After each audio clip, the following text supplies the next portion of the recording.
Bienvenidos, buenas noches, ¿qué tal? ¿Cómo les va? Otra edición más del foro. Rapidito le comentamos los temas que vamos a estar tratando esta noche. En primer lugar va a estar acompañándonos, ya se encuentra en nuestros estudios y en la mesa, el diputado electo Ricardo Belbach para hablar acerca de diversas cuestiones que tienen que ver con la política partidaria. El diputado, más allá de legislar, hace política partidaria, sin lugar a dudas, diversos tipos de política, y vamos a hablar también con él acerca de este paquete de reformas que plantea el gobierno de Mauricio Macri. Va a estar con nosotros también la diputada provincial Miriam Duarte, que está culminando también su gestión el 10 de diciembre.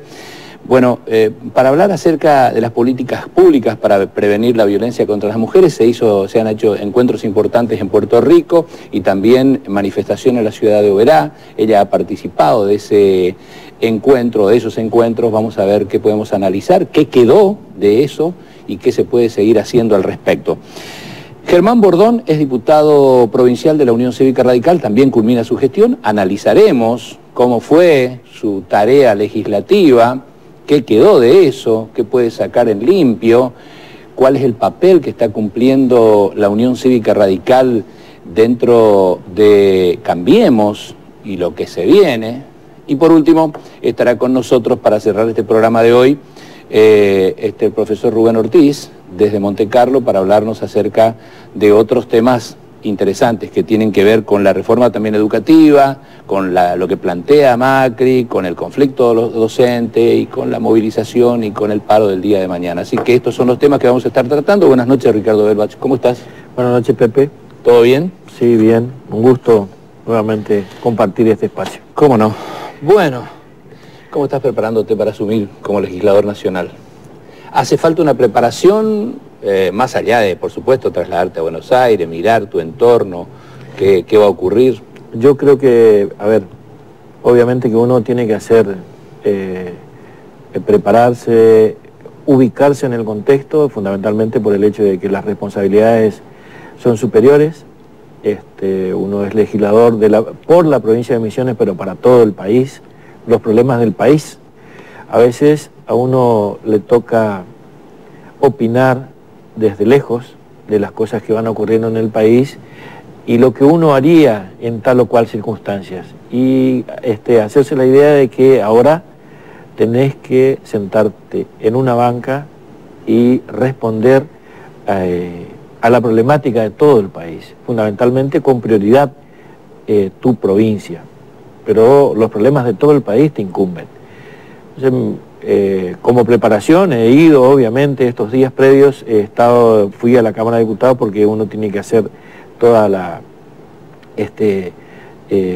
papelería previa, incluso ubicarse en el contexto, pero sí, también cuesta desprenderse de las tareas que uno viene realizando. Entonces, dejar todo en orden, ubicar a la gente, el espacio que uno ocupó, debe dejarlo lo más prolijo que es la idea. Dejamos todo en orden para que el que asuma no tenga ninguna dificultad. Marcelo Pérez me decía el martes antepasado, lo voy a extrañar a Ricardo, voy a extrañar los cafés de la mañana, lo voy a extrañar. Realmente fuiste un puntal importante en el Ministerio de Gobierno. Yo creo que hicimos un buen equipo. Ahí se ve un poco lo que el ingeniero Rovira viene hablando permanentemente. El refresh tiene que estar acompañado de la experiencia de otros. Hicimos un buen equipo por el hecho de que yo soy un hombre más grande, con mayor experiencia y además por ahí con conocimiento del territorio político que él estaba incursionando. Entonces hicimos un buen equipo, formamos a otras personas, también las incorporamos y además formamos una amistad sólida que creo que en el trabajo ayuda, sin ningún tipo de parte de él, de ningún celo, así que yo me voy satisfecho por la confianza que me depositó el ingeniero Rovira cuando me pidió que me ocupara del espacio, la confianza que me dio Mauri en ese momento cuando fue gobernador, que me tocó ocupar, y obviamente con Hugo Pasaloca, con quien tenemos una amistad también de años. Voy muy agradecido porque todos los planteos los pude hacer en tiempo y forma, que es muy importante, Pepe. Cuando uno gestiona, tener el respaldo de las autoridades superiores es muy importante. Claro, trabajas cómodo. Totalmente, entonces uno puede caminar, como digo por ahí a veces... Y te han tocado tiempos difíciles, en algunos lugares bastante duros, digamos. Sí, siempre acompañado, y yo creo que una de las cosas que uno tiene que valorar muchísimo es que cuando uno camina como los trapecistas en el alambre, si hay una red abajo, vas tranquilo. Ahora, eso me ha pasado a mí, que todas las veces que tuve que hacer algo siempre fui con el respaldo de toda la gestión y además todos los otros funcionarios siempre estuvieron acompañando. Así que uno puede llamar y tener respuesta en el momento. Así que me voy, por eso desprendiendo un poco de esto que es muy nostálgico también en lo afectivo. Seguro. Pero... Y es un esfuerzo. Es un esfuerzo, sí, es un esfuerzo. Entonces ahora esta nueva etapa, te cuento que hemos iniciado un proceso interesante, dado que el viernes pasado, obviamente, sabes, el gobernador estuvo todo este mes que pasó prácticamente después de las elecciones trabajando con los equipos de la Nación, todos los gobernadores, y este viernes vinieron a visitarnos. Te quería preguntar eso, es cierto porque no se publicó, no se dio a conocer mucho, pero vinieron autoridades nacionales a reunirse principalmente con los legisladores de la renovación. Por iniciativa de ellos y del gobernador, vino el presidente de la Cámara, Emilio Monzú, y el presidente de bloque de Cambiemos, que es Nicolás Massot, acompañados por también un hombre de confianza del presidente, que es Sebastián García de Luca, con un compañero legislador también de la provincia de Buenos Aires, Marcelo D'Aleto. Ese equipo vino con quienes compartimos unas horas de diálogo, fundamentalmente con los legisladores electos y también con los que ya están, que en este caso vamos a formar el bloque misionerista en la Cámara de Diputados de la Nación. Es un deseo que se venía hablando hace mucho tiempo, ahora va a estar formalizado, reconocido por la Cámara de Diputados y buscando fundamentalmente acompañar aquellos proyectos que tengan que ver con el todo, pero especialmente creo que es un espacio de diálogo donde los misioneros tenemos una posibilidad de hablar directamente, sin intermediaciones. El gobernador, los legisladores con las autoridades de la Cámara. ¿Para qué? Fundamentalmente para lograr que las cosas de misiones se vean plasmadas en leyes y también en aquella gran ley que es necesaria para que se desarrollen cosas, que es la ley de presupuesto, que en esta circunstancia todavía no se aprobó este año, que seguramente nos va a tocar porque el panorama de este mes que viene, el mes de diciembre, nosotros vamos a jurar el 6, somos diputados a partir del 10 y a partir del 10 hasta el 27 de diciembre van a haber sesiones. Fundamentalmente el tema del presupuesto, que es una de las cosas que es necesaria para el gobierno nacional y también necesaria para que las provincias puedan plasmar ahí deseos. Ahora, te incorporás en un periodo donde, sin lugar a dudas, va a ser uno de los temas primordiales y que va a llegar ese paquete de medidas y de reformas estructurales que pretende realizar el gobierno y que molestan a gran parte de la sociedad, digamos. Dos preguntas en una, en realidad. ¿La renovación tiene tomada postura sobre estas reformas provisionales, laborales, impositivas y de salud que intenta llevar adelante el gobierno nacional? Esto está firmado, Pepe. Los gobernadores, está plasmado por escrito y ha sido firmado por los gobernadores. La Cámara de Diputados seguramente vamos a ver definitivamente en comisión algunas cuestiones que tengan que ver con la parte laboral y la previsional. Pero ahora cuestiones impositivas que tienen que ver con las provincias ya firmaron el acuerdo y las tienen que modificar de acuerdo.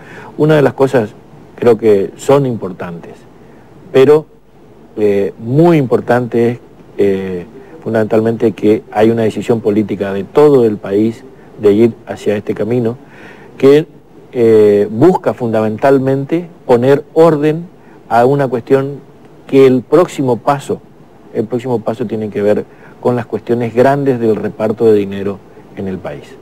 Estas son correcciones necesarias para lograr el otro paso, que es la ley que venimos peleando hace mucho tiempo, que es la de la coparticipación del dinero. La coparticipación de las provincias, de todas las provincias, que es en realidad la gran preocupación de los gobernadores. Entonces, esta primera parte tiene que ver con esto, de adecuarnos al momento que estamos viviendo. Lo previsional es un tema que no está cerrado, que se va a debatir en las dos cámaras, y lo laboral se inicia por el Senado, que hay modificaciones, seguramente van a haber modificaciones, al planteo realizado hasta ahora. Claro, lo que ustedes creen, o vos crees, que digamos cuando llegue a la Cámara de Diputados, digamos, ya va a estar más o menos armado y ustedes van a hacer algún retoquecito nada más. No, yo creo que por el espíritu de lo expuesto hasta ahora, incluso lo que hablamos con los diputados, se va a dar debate. Por eso no se hizo en esta primera parte. En estos primeros, acordate Pepe, se había dicho que se iba a debatir antes del 10 y se iba a resolver el día de mañana. Entonces se vio conveniente que esas 2 semanas de diciembre haya mucho debate y trabajo en las comisiones para que entre el 10 y el 19 o 20, 19 o 20 va a ser la sesión, una de las sesiones, y la otra el 27. Pero del 10 al 19 se trabaje mucho en comisiones para retocar todo lo que sea necesario. Es un caso medio inédito esto, que se hagan las primeras sesiones hasta el 26 de diciembre. Sí, el 27, creo que el 2001 hubo circunstancias especiales. Sumamente especiales, claro, que se reunió la bicamera, todo el Congreso. Bueno, sin lugar a dudas, esta también es una circunstancia especial. Exactamente, es una circunstancia especial, fundamentalmente porque creo que hay que hacer correcciones importantes para que el país camine. Pacto fiscal que hizo Pasalacqua y los demás gobernadores con el presidente Macri, ¿de qué forma crees vos va a impactar en la provincia de Misiones? Primero, vea, algo importante es la importancia, quiero recalcar la importancia que ha tenido nuestro gobernador como actor en los acuerdos, el constructor del diálogo. Creo que Hugo Pasalacqua ha sido uno de los hombres capaces de destrabar los nudos de las posibilidades de diálogo. Apostó al diálogo, acercó a los gobernadores, y por eso el rol que ha tenido en esta circunstancia es el de acercar las partes. Volviendo a tu pregunta, creo que el impacto tiene que ver fundamentalmente, una de las cosas que la provincia tiene que corregir. Yo creo que hay un impacto económico. Va a haber un impacto económico, fundamentalmente. ¿De qué forma? Y porque hay recaudación que va a disminuir. La nación se compromete a compensar a las provincias, pero nosotros vamos a tener un impacto, porque si dejamos de recaudar, es obvio que tenemos un impacto. Una menor recaudación. Ahora hay compensaciones en otros aspectos que con promesa de ir modificando actitudes. ¿Que figura en ese pacto? Exactamente, sí. Entonces, sostenemos, por ejemplo, cuestiones que tienen que ver con lo educativo. Se sostienen, no se toca artículo 9, por ejemplo. Entonces, eso permanece en el tiempo, sujetamos esa parte. Y también las compensaciones de las posibilidades de no endeudarnos, pero sí de generar posibilidades de inversiones. Eso a nivel nacional, digamos, no, porque pero el artículo 9 es nacional, digamos. Es, ¿no?, nacional, financiación de plata que viene de la nación y que se va a sostener. Y que se va a sostener. Y en el ámbito provincial, hay algunas quejas de los docentes que dice que solamente se incrementó un 13% en el presupuesto para el año próximo en lo que se refiere a educación. A educación a nivel nacional. Sí. Sí. Obviamente, por eso digo que hay cuestiones que... Pero eso no tiene que ver con los acuerdos fiscales. Eso es fuera de este marco de acuerdo. El marco de acuerdo tiene que ver con lo previsional. Una de las cosas también a rescatar que es que la Nación pedía quedarse con las cajas previsionales de las provincias. Acordate que hace un mes atrás se hablaba de que las cajas previsionales iban a ser una sola a nivel nacional.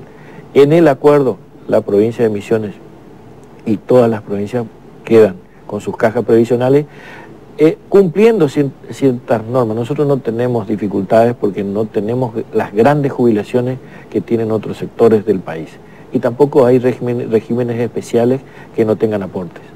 Entonces, nuestra caja permanece dentro del empleo público provincial, a través de la provincia.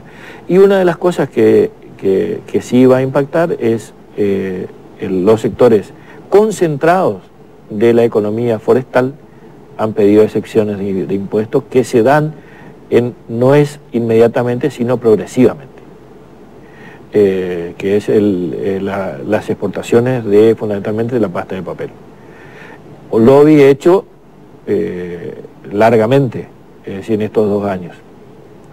Las cosas que también aparecen como posibilidad, nosotros nunca cobramos a la actividad primaria y no se va a cobrar a la actividad primaria. El gobernador ha decidido, a pesar de que desde la Nación dan la posibilidad de que compensemos recaudando desde esta otra forma, el gobierno provincial no va a cobrar la actividad primaria. Hay 2 temas importantes y preocupantes que se vienen ahora, que es el incremento de la tarifa eléctrica y también el incremento del combustible, digamos. Yo sé que hay determinaciones que se toman y que se impulsan desde los ministerios, pero cuán importante también es la responsabilidad que tienen los legisladores para luchar al respecto. Escuchaba y leía estos días que el presidente de la CESANE decía es imposible que valga 30 pesos el combustible y el problema que tiene la provincia de Misiones. Hoy llegaba a Posadas y había una cola desde el Saimán para ir a Encarnación otra vez. Sí, por eso nosotros tenemos que insistir. Una de las cosas, Pepe, que cuesta muchísimo, y esto lo puedo decir con conocimiento de causa, años de gestión, cuesta y a veces hasta desanima, que uno tiene que estar explicando siempre al país central cómo vivimos acá. Nuestra cultura, el país que toma decisiones, la forma de vida nuestra, no solamente la economía nuestra, nuestras costumbres, todo hay que explicar siempre. Todas las veces tenemos que estar explicando cómo vivimos. Es difícil que aquel que no vive en la frontera entienda cómo se vive en la frontera. Entonces, el gobernador, pensando en cuestiones a largo plazo, no solamente a corto plazo, una de las cosas que plantea es la integración con los países vecinos, con Brasil fundamentalmente. Nosotros tenemos un lugar de oportunidad. Entonces, hay cuestiones que no van a cambiar hasta que nosotros no seamos los que le vendemos a nuestros vecinos. Porque nosotros nos producimos... ¿Y de qué manera? Produciendo acá, que es la idea. Es decir, trabajar fuertemente para que vengan desde Europa o de donde sea a producir acá, pero para Argentina no es viable. Pero ¿No tiene nada que ver con los impuestos esto? Tiene que ver con los impuestos, son muchos factores, pero fundamentalmente aquel que tiene la posibilidad de vender. ¿Por qué desde Buenos Aires le venden a Paraguay y nosotros no le vendemos? O a Brasil. Pepe, se venden automotrices y todo lo demás y hacen 1000 kilómetros con un mosquito que lleva 7 o 8 autos a Brasil. Y viceversa, pero por paso de los libres. Y nosotros acá podemos producir muchas cosas convirtiéndonos también nosotros en lugar estratégico. Somos vecinos y no le vendemos nada. Pero esto es urgente, no podemos, tenemos que hacer ya eso. Y obviamente es una idea que se puede prosperar. Y por supuesto, por eso el parque industrial es una gran oportunidad para nosotros, Pepe. Y no solo el único. Deberíamos nosotros estar creando condiciones. Por eso digo que primero los acuerdos. El gobernador firmó acuerdos con Río Grande do Sul y ahora esta semana está yendo al de Santa Catarina. ¿Por qué? Y una de las cosas trascendentes, importantes, es la posibilidad de una vía de comunicación, que es un puente. Un puente, sí. Y bueno, esas son las cosas planteadas en este diálogo nacional. Claro, el temor es que si uno dice, si ahora que no hay tantos puentes, se da esto, cuando haya más puentes, más fugas de divisas se va a producir. Claro, nosotros tenemos que tener el puente para vender. Sí. Pues ser no para ir a comprar. Exactamente, pero para eso tenemos que crear las condiciones aquí de venta. Es un proceso, nosotros tenemos que convencernos que podemos hacerlo, que es una de las cosas que es fundamental. Convencerse uno que puede, no que solamente... y creo que nosotros tenemos que superar una de las cosas que en algunas circunstancias nos ayuda y en otras nos perjudica, que es el hombre de frontera, buscando la oportunidad del comercio pequeño. Y tenemos que pensar definitivamente en grande, en producir, para no ser solamente el hombre que lleva y trae. Estas políticas, por último, estas políticas que pretende impulsar el gobierno nacional, plantean de que estas cosas son posibles, que son viables, y ustedes les buscarán la vuelta para que sea viable, porque realmente uno escucha a diversos sectores, al menos los que estamos en los medios de comunicación, y dan la impresión de que que se viene una hecatombe en realidad. No, yo lo que creo fundamentalmente, en estos aspectos que tienen que ver con nuestra provincia, nos tenemos que mover nosotros, todos, los misioneros. Por el hecho de que los interesados, los beneficiados o perjudicados en alguna circunstancia somos nosotros. Ahora yo creo que en el nivel de las circunstancias económicas del país, yo no creo que sea una hecatombe. Creo que tenemos que acomodarnos todos a una nueva circunstancia y sí, con compromiso podemos salir adelante. La economía está en crisis a nivel mundial. Solamente aquellos países que hicieron colchón históricamente durante 2000 años o 500 años nuestras circunstancias, América Latina es un continente que alimentó a Europa, y Europa se alimentó de América, de África, por eso hoy vive bien, Pepe. Y nosotros no hemos logrado ponernos de pie porque siempre hemos tenido. No es una justificación, pero nosotros tenemos que tener conciencia de que la economía del mundo se maneja desde esos lugares y condiciona.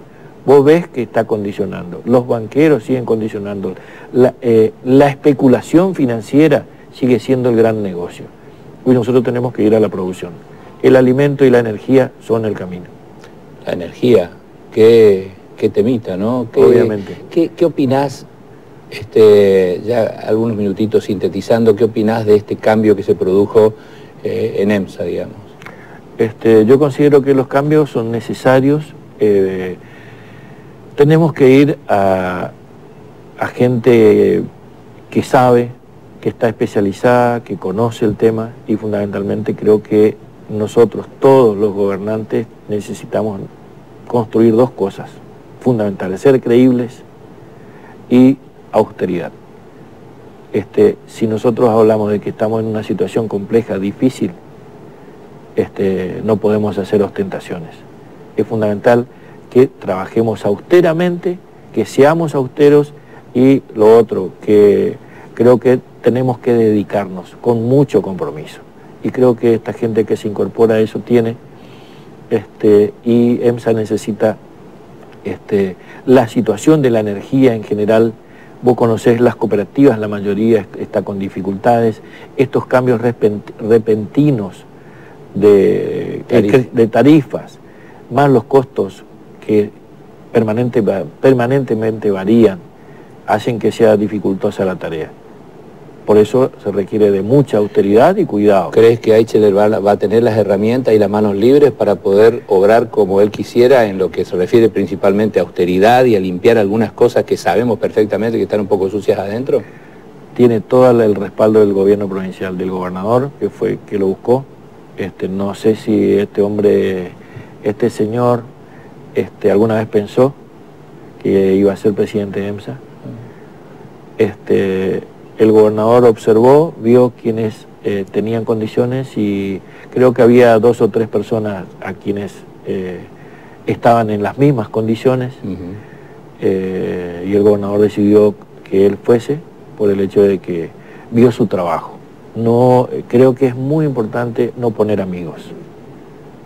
poner gente responsable, gestora, entregada al servicio. Yo creo que la política permanentemente tiene que tender al servicio. Y hay áreas donde nos toca más la tarea política y en otras la gestión tiene que ser muy, muy fuerte. Bueno, esperemos que ande bien tu gestión como diputado y esperemos verte siempre por la provincia de Misiones. Eso es importante, vamos a estar por acá, el tiempo necesario le vamos a dedicar a la tarea y fundamentalmente yo creo que el legislador, como muchas otras tareas, si no está cerca de su comunidad, no puede nutrirse. Entonces creo que es fundamental poder nutrirse del encuentro con su gente. Gracias por venir como siempre, muy amable, que tenga suerte. Igualmente. Nos trasladamos a otro sector del estudio, está con nosotros la diputada provincial Miriam Duarte. ¿Cómo estás? ¿Todo bien? ¿Cómo estás? Tanto tiempo, Pepe. ¿Cómo va? Bien.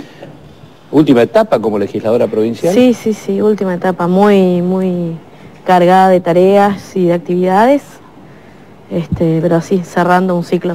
Bueno, te convocamos hoy para, más allá de hablar acerca de la actividad netamente legislativa y que estás culminando, que tiene que ver con lo legislativo también, estas últimas semanas se realizó un foro de políticas públicas contra la violencia que venís siguiendo en Puerto Rico y también una movilización importante respecto del Día Internacional contra las Violencias que se realizó en Oberá. Digamos, ¿vos creés que desde la legislatura provincial se pudo aportar algo, se pudo incorporar en el debate y en la discusión esas cuestiones? Sí, la verdad es que me parece que tanto esta temática como muchas otras que son sumamente sensibles y que afectan directamente la vida cotidiana de la población, a veces es difícil poder instalarlas en términos políticos dentro de la agenda de debate, porque tiene muchísimas aristas. Por lo general los factores son tan complejos que es muy difícil abordarlo seriamente, digamos, y con proyecciones que tengan algún sentido, algún resultado.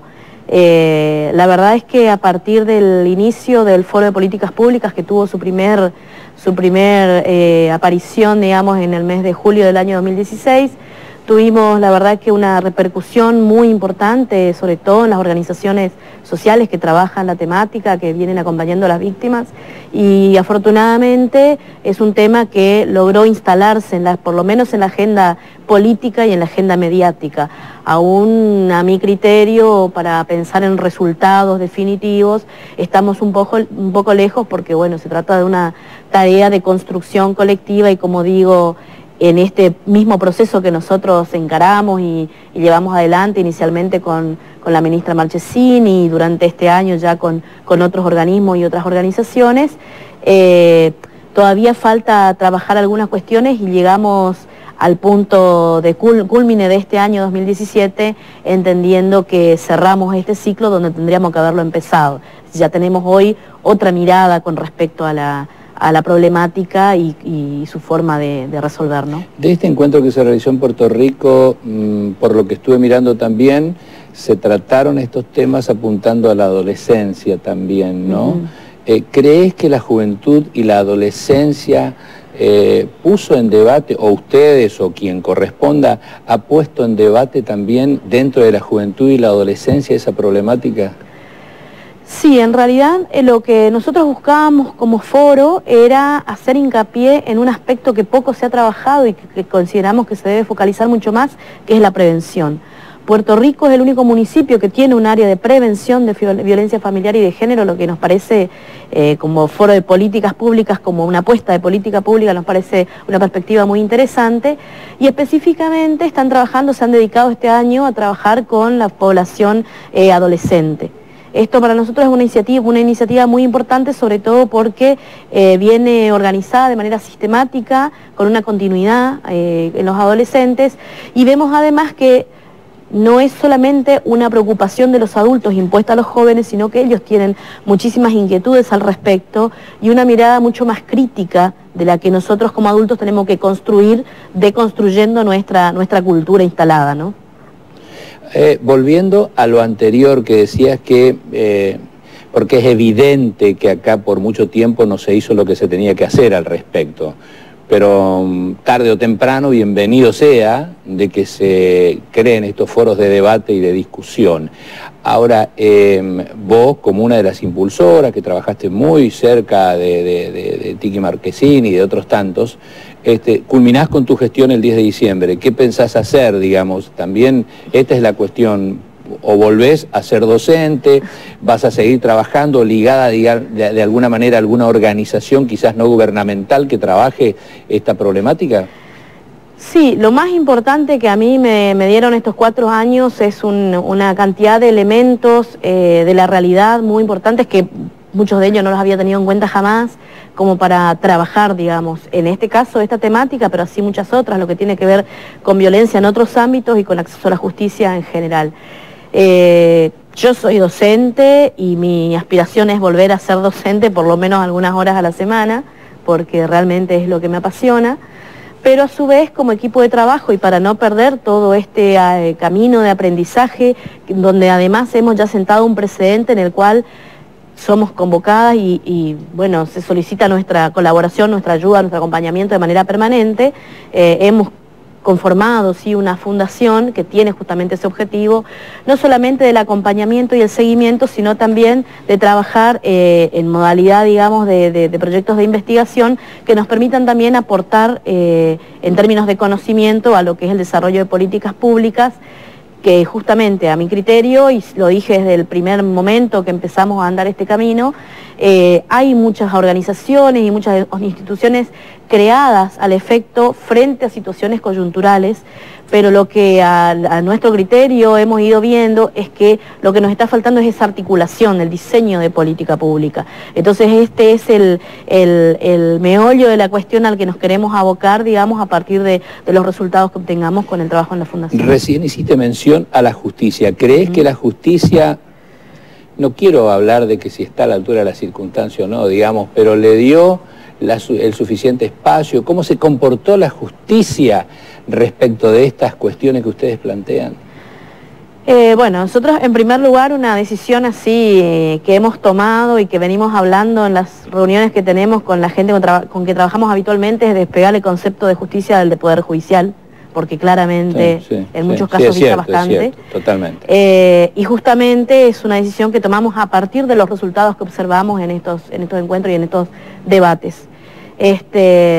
Creemos que, como muchas otras, pero a su vez como pocas, la institución judicial es una institución que tiene lo que se llama una cultura institucional muy arraigada, muy rígida, y por lo tanto muy conservadora, digamos, que hace muy difícil incorporar modificaciones a las prácticas políticas institucionales. Más allá de eso, en materia de violencia, en materia de derechos humanos, en materia de perspectiva de género, no estamos hablando de un planteo, una posibilidad o una postura política, estamos hablando de legislación de orden internacional, nacional y provincial. Por lo tanto, esto requiere que rápidamente la justicia vaya capacitándose en la materia para poder cumplir con estas demandas, sobre todo aquellas que tienen que ver con convenciones internacionales de rango constitucional. Hemos visto que hay modificaciones, por ejemplo, para mí es una gran alegría saber hoy que tengo la posibilidad de comunicarme rápidamente con algunos jueces que nos reciben, con los que podemos charlar, con los que podemos discutir y acompañar algunas situaciones. En algunos casos es un poco más complejo, pero también vemos que este accionar y la persistencia nuestra, digamos, en este trabajo, también ha favorecido que por ahí gente que es un poco más reacia a dar explicaciones sobre su trabajo, también haya empezado a modificar las prácticas. Esto viene de la mano también de un acompañamiento que hemos tenido de algunos de los miembros, en general digo de algunos de los miembros porque hay algunos en particular que estuvieron acompañándonos más de cerca, del propio Superior Tribunal de Justicia, y en este sentido creo que si la cabeza es la que marca el norte de que el Poder Judicial misionero debe ayornarse, digamos, a los marcos normativos que debe aplicar, no creemos que haya mayores inconvenientes en que eso ocurra. Hablamos de adolescencia, hablamos de juventud, y de alguna manera tenemos que involucrarnos y pensar si hay alguna política que se pueda llevar adelante en el campo educacional para tratar estos temas y si se ha podido implantar algo. Sí, en realidad tenemos una ley vigente ya desde hace varios años que no se ha aplicado en su plenitud, que es la Ley de Educación Sexual Integral. Siempre digo que probablemente el problema que tenga la aplicación de esta ley sea su propia denominación, ¿no? Porque esto implica además tener que trabajar en el marco de una población por ahí un poco reticente a plantear cuestiones ligadas a la sexualidad. Para nosotros es muy importante que quede claro cuál es el corazón de esa ley, que no tiene nada que ver con la genitalidad, que por ahí se confunde mucho, sino y fundamentalmente con lo que hace al reconocimiento y el respeto del propio cuerpo de cada uno, que nadie tiene por qué tolerar, de ninguna manera aceptar que nadie toque el cuerpo de uno sin su consentimiento, y a partir del reconocimiento y el respeto del propio cuerpo también comenzar a entender y comprender el respeto hacia el cuerpo del otro. Para nosotros esto es fundamental porque es un cambio en la conducta de las personas que va más allá del acto sexual, de la práctica sexual y de la genitalidad y de la reproducción, que por ahí son los ámbitos que más se tocan desde la biología en las escuelas, en los colegios, y que para nosotros no es el punto crítico. Si nosotros podemos modificar esta forma de entender, digamos, el desarrollo humano y el desarrollo de las relaciones interpersonales, va a ser mucho más sencillo poder abordar, digamos, a futuro la posibilidad de una solución. Si nosotros no trabajamos en las nuevas generaciones, en las poblaciones adolescentes e infantes, la verdad es que, bueno, como digo, vamos a seguir siempre trabajando sobre las consecuencias. Yo anoté también si existen políticas de planificación y articulación de áreas del Estado para revertir esta problemática. Yo creo que a partir de la visibilización que se hizo fundamentalmente en el primer y segundo encuentro del foro del año pasado, 2016, se dio un hecho que para mí es una de las cosas realmente más productivas que tuvo este trabajo, esta tarea, y que justamente que muchos, a veces organismos del mismo Estado, a veces dentro del mismo poder del Estado, no tenían articulación porque no se conocían entre sí. Entonces, el haber puesto sobre la mesa todo lo que el Estado tiene en sus tres poderes y la articulación de esos organismos con las organizaciones sociales, que haya una relación y un contacto directo, ha permitido empezar a pensar en esa articulación que hasta ahora no se había dado. Afortunadamente tenemos también, y lo tengo que decir porque es muy importante, nuestra subsecretaria de la Mujer, Familia e Infancia del Ministerio de Desarrollo Social, una persona también absolutamente comprometida, que bueno, se ha puesto realmente, creo yo, a mi criterio, a la altura de las circunstancias, impulsando también desde ese espacio con bastante fuerza lo que tiene que ver con la aplicación concreta de la Ley de Educación Sexual Integral. Creo que recién es el punto de partida y que lejos de pensar que hay algo que se termina o un siglo que se termina, en esa materia recién estamos empezando. Esto es política también, pero también, por último, tenemos que hablar de un poco de política partidaria. Ingresaste como diputada por el país. En el medio, no sé qué sucedió, hubo un alejamiento. Lo cierto es que como que trabajaste un poco sola en los últimos tiempos.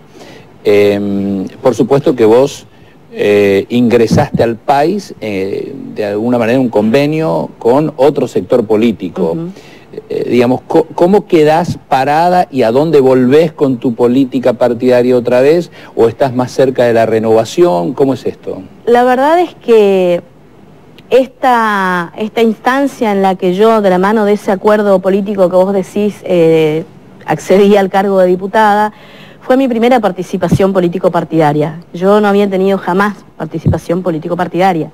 Fui militante toda mi vida, desde muy chica, desde adolescente, pero siempre participé en acciones más bien del campo de lo social, digamos, de lo cultural en los últimos 10 años, y no había tenido nunca militancia partidaria. Fue mi primer intento, mi primera incursión, la verdad es que con muchísima expectativa cuando en una primera instancia ingresé a Nuevo Encuentro, esperaba muchísimo ese espacio y a poco de andar el camino, bueno, las diferencias fueron realmente insalvables desde el punto de vista político y desde el punto de vista personal. Y bueno, eso me digo siempre, ¿no? No tomé nunca decisiones políticas de manera personal, sino de manera política, en absoluto especulativa, sino que hice lo que consideré que correspondía. No podía seguir representando a un sector del que no me siento ni representante ni representada, y esa es la razón por la que me fui.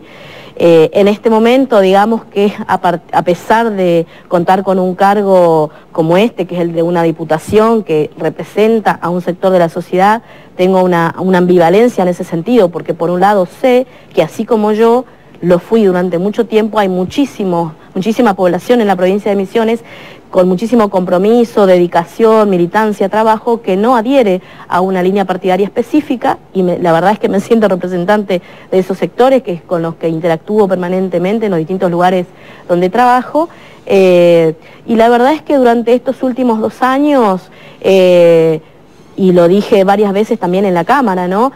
Ninguno de los diputados que podríamos hacer nada más de lo estrictamente legislativo si no contáramos con apoyo por parte de los funcionarios a los que acudimos para desarrollar algunas tareas. Ese acompañamiento yo lo he tenido, el apoyo que he tenido, porque claramente la Renovación es el partido de gobierno y es a quienes recurrí en las distintas instancias para poder desarrollar distintas tareas, y tuve muchísimo apoyo, muchísimo acompañamiento, que lamentablemente no tuve de ninguna otra estructura política, sí, incluso las que formaba parte. Pero por suerte, digamos, no te quedaste con esto de que me quedé sola, de que no ando bien con la gente de Nuevo Encuentro, ni tampoco con el país, sino que seguiste construyendo y construiste este espacio y trabajaste en base a este convencimiento. Y sí, digamos. Es que hay una responsabilidad política enorme cuando uno está en un cargo electivo, que uno no puede soslayar por cuestiones, menos aún aduciendo cuestiones personales, digamos, ¿no? Mi conclusión a todo eso fue, bueno, tengo 4 años de una posibilidad de trabajar en muchísimas cosas que me interesan. Claramente los 4 años para mí quedaron cortos porque me quedaron un montón de cosas en el tintero, pero justamente por esa razón no me podía quedar esperando a ver qué pasaba políticamente conmigo, ni mucho menos llorando sobre la leche derramada, ¿no? No soy de esa clase de personas, y la verdad es que traté de llevar adelante la mayor cantidad de cosas que pude en el tiempo que tuve, con el equipo que me acompañó durante estos 4 años, y en ese sentido me siento realmente creo que soy una privilegiada de poder haber estado en un lugar como este, y habiéndolo usado en el mejor de los sentidos, con todo lo que eso implica, devolviendo, digamos, a la gente que yo sé que esperaba muchísimas cosas de mí, porque yo vengo de esos ámbitos de militancia. Mi militancia no empezó el día que asumí como diputada, ya venía militando en espacios de participación feminista, ya venía trabajando en cuestiones culturales, venía trabajando en muchísimos ámbitos de los que no me despegué nunca, en los que seguí trabajando. ¿No te hicieron ningún ofrecimiento todavía desde el gobierno? No, nosotros estamos en este momento abocados a poder encaminar nuestra tarea, a continuar con la tarea encaminada, más bien, desde la fundación que mencionaba.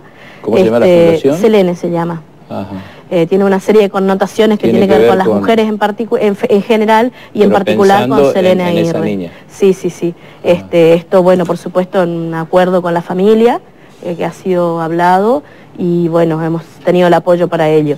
Es esa la línea de trabajo que nosotros nos hemos planteado por ahora, y es en lo que venimos trabajando arduamente. Gracias por acompañarnos. Seguramente esa militancia tuya nos va a llevar a encontrar periodísticamente, por lo menos en otras instancias. Seguramente. Muchísimas gracias por estar siempre atentos a nuestros trabajos. Con mucho gusto. Hacemos pausa, señores. Cuando regresemos estamos charlando con el diputado provincial Germán Bordón de la Unión Cívica Radical, que también culmina su gestión este próximo 10 de diciembre. Ya volvemos.